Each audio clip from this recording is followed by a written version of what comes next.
The Young and the Restless Spoilers Shock. The night had fallen over Genoa City with an eerie stillness that seemed to swallow every sound. In that suffocating silence, secrets hid like shadows, waiting for the right moment to crawl out into the light. And among those secrets was one so monstrous that even those closest to the truth refused to believe it. For months, Matt had moved through the city like a phantom, present but unseen, charming but unreadable, the kind of man who could stand in a crowded room and yet seem like a reflection in a mirror that didn't quite belong. His past was a void, his identity a carefully woven lie. But the mask he wore, both figurative and literal, was beginning to crack. And Sienna, whose love had once blinded her, was now the only one close enough to see through the illusion. There was something in the way Matt moved at night that disturbed her. He was always alert, as if listening to voices that no one else could hear. He spoke of revenge in fragmented sentences, his mind circling around a single obsession, the Newman family.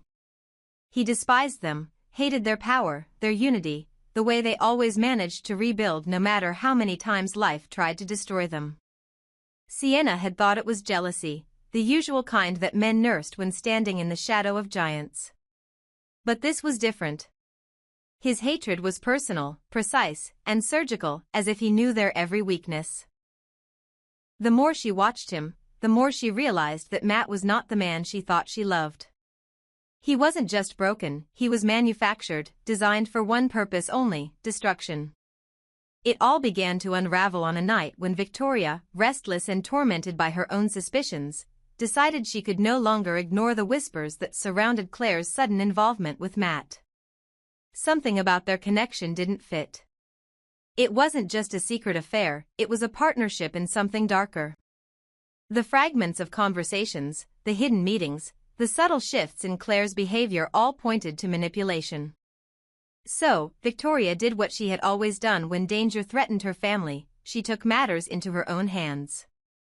Alone, without telling anyone, she began to follow Matt.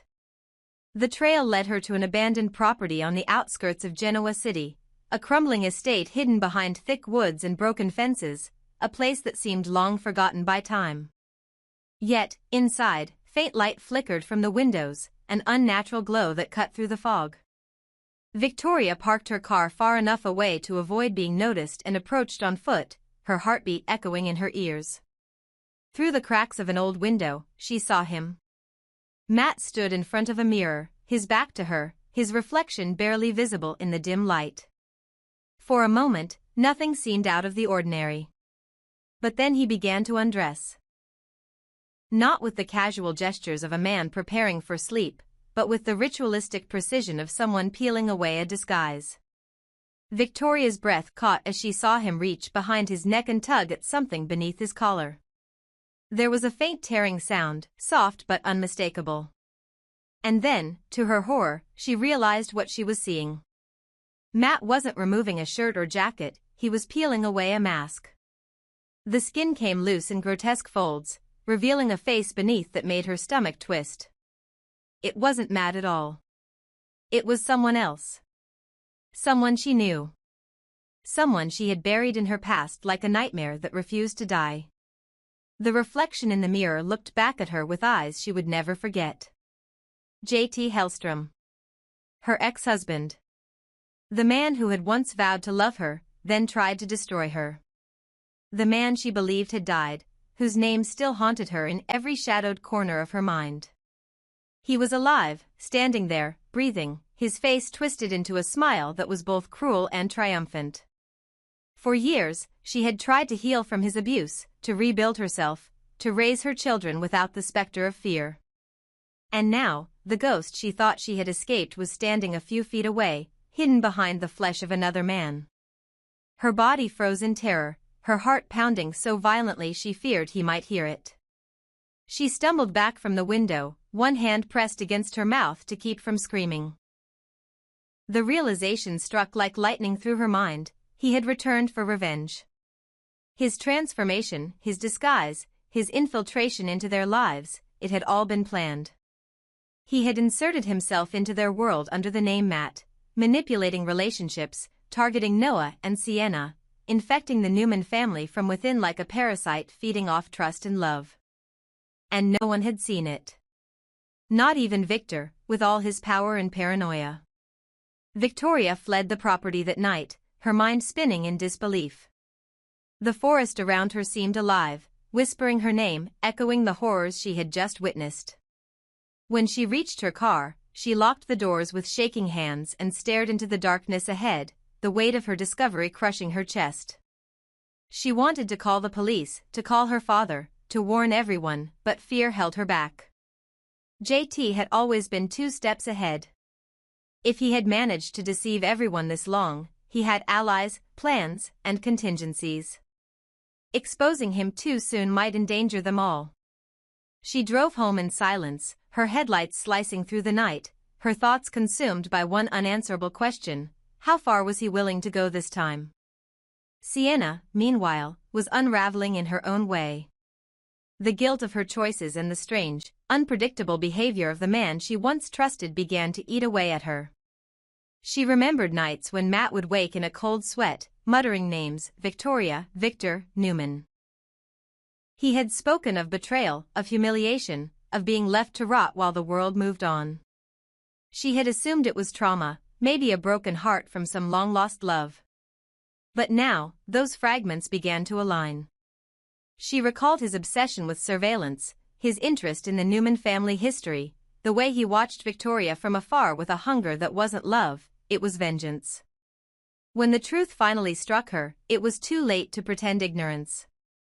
She realized she had been living beside a ghost of Victoria's past, a man resurrected by hatred and remade by rage.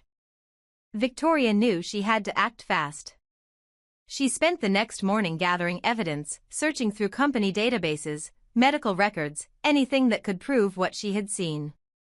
But every trace of Matt's past was meticulously erased. Whoever had helped him disappear had done it with surgical precision.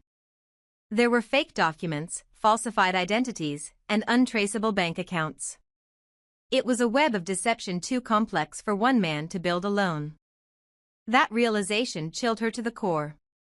If JT had returned, he hadn't come alone. He was part of something larger, something coordinated. The fear became unbearable. She went to see her father, Victor, at the Newman estate. As she walked through the grand hallway, memories of her past with JT flickered like ghosts on the walls.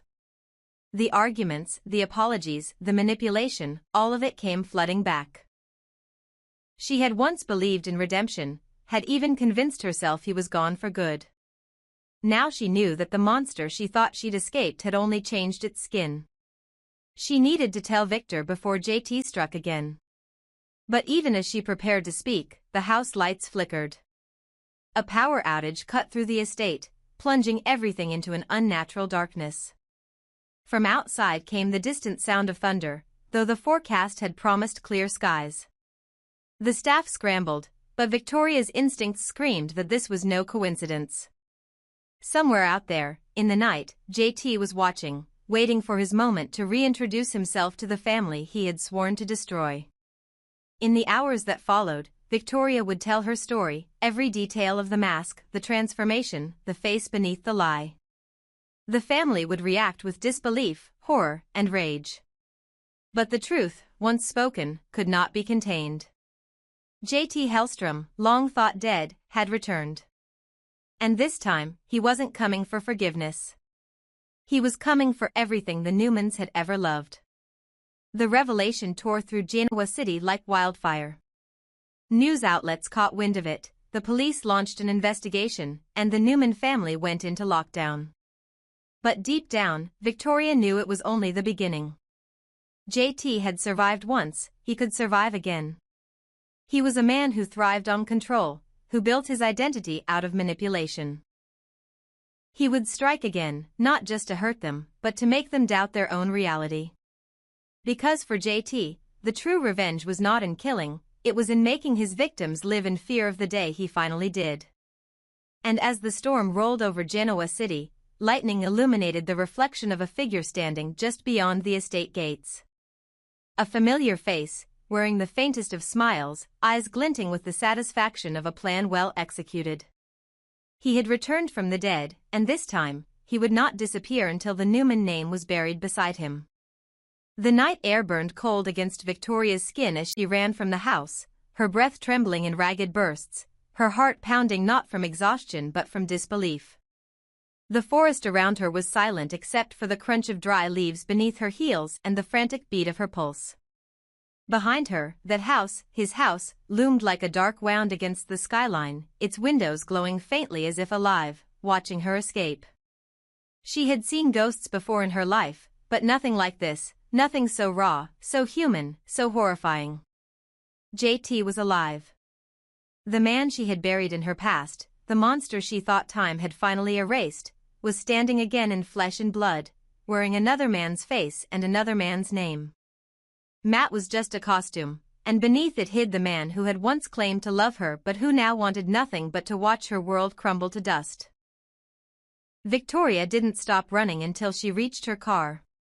She fumbled with the keys, her fingers shaking uncontrollably, tears stinging her eyes as she collapsed into the driver's seat. The silence inside the car was deafening, but she couldn't turn on the radio, couldn't even start the engine for a moment. She just sat there, staring blankly ahead, replaying what she had seen.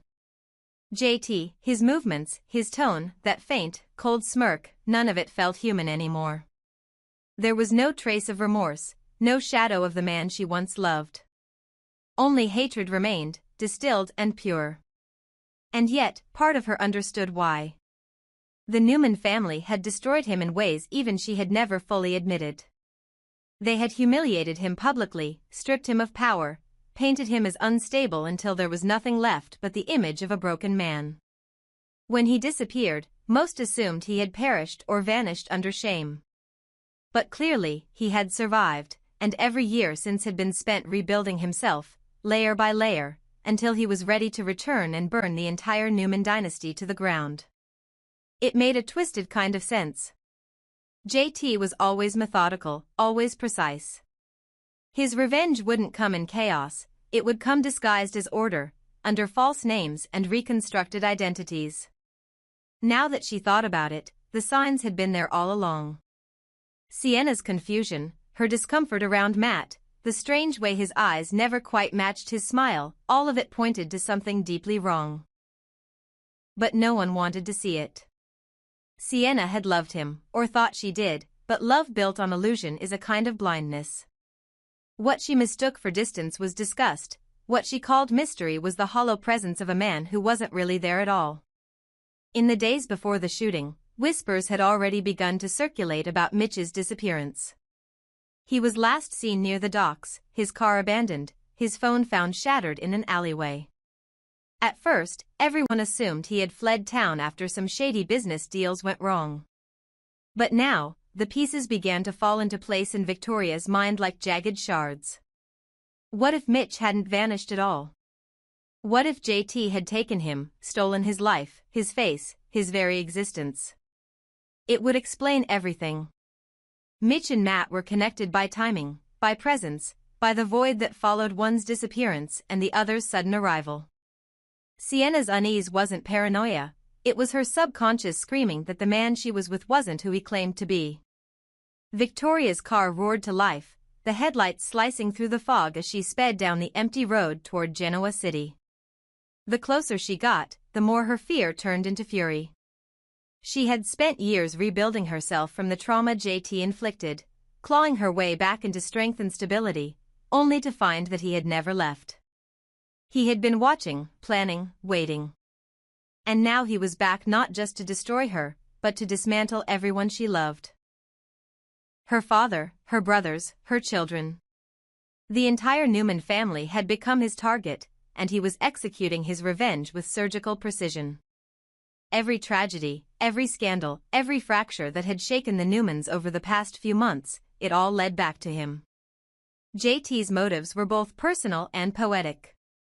He had been crushed beneath the Newman empire, painted as an unstable abuser, stripped of his reputation, and driven to the edge of insanity.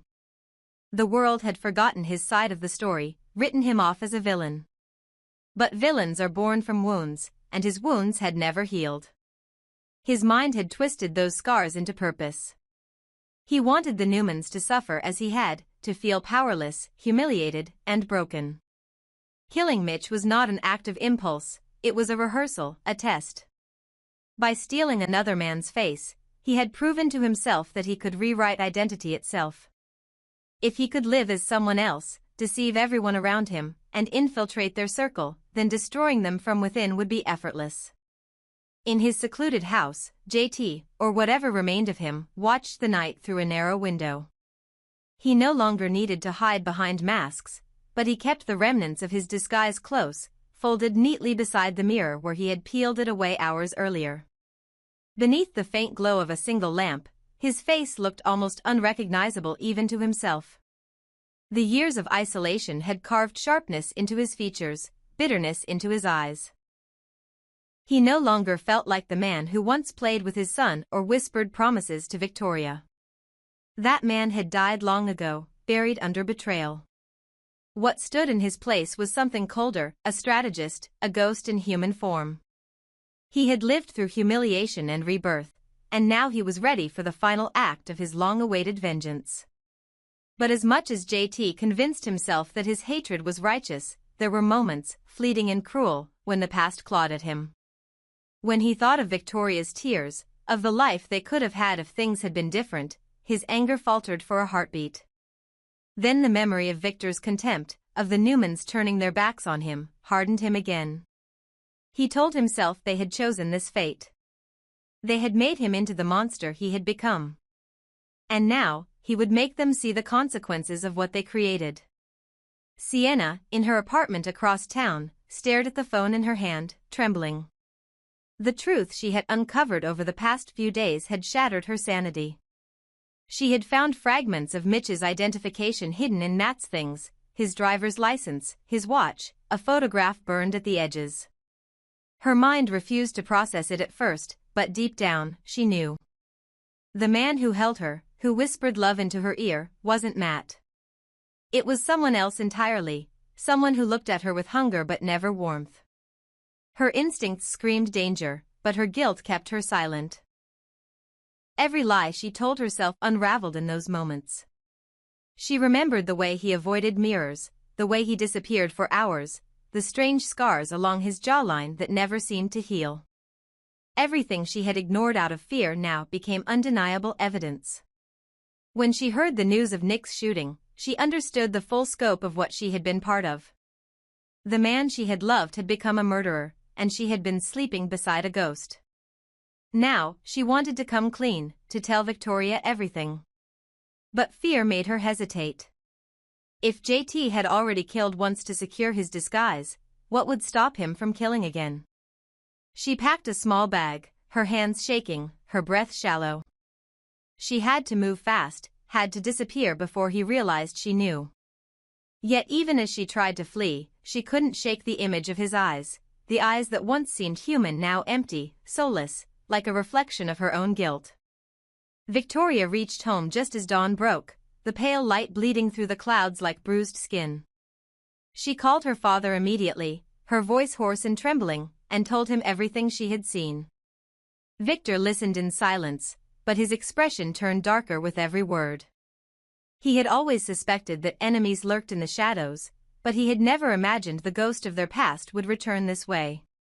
If JT was truly alive, it meant that every security, every boundary they thought protected them, had already been breached. "He's coming for us," Victoria said, her voice breaking. "And this time, he won't stop." As the sun rose over Genoa City, the city itself seemed to shift, its polished facades hiding cracks that ran deep beneath the surface. Somewhere out there, JT Hellstrom was watching, waiting, his plans already in motion.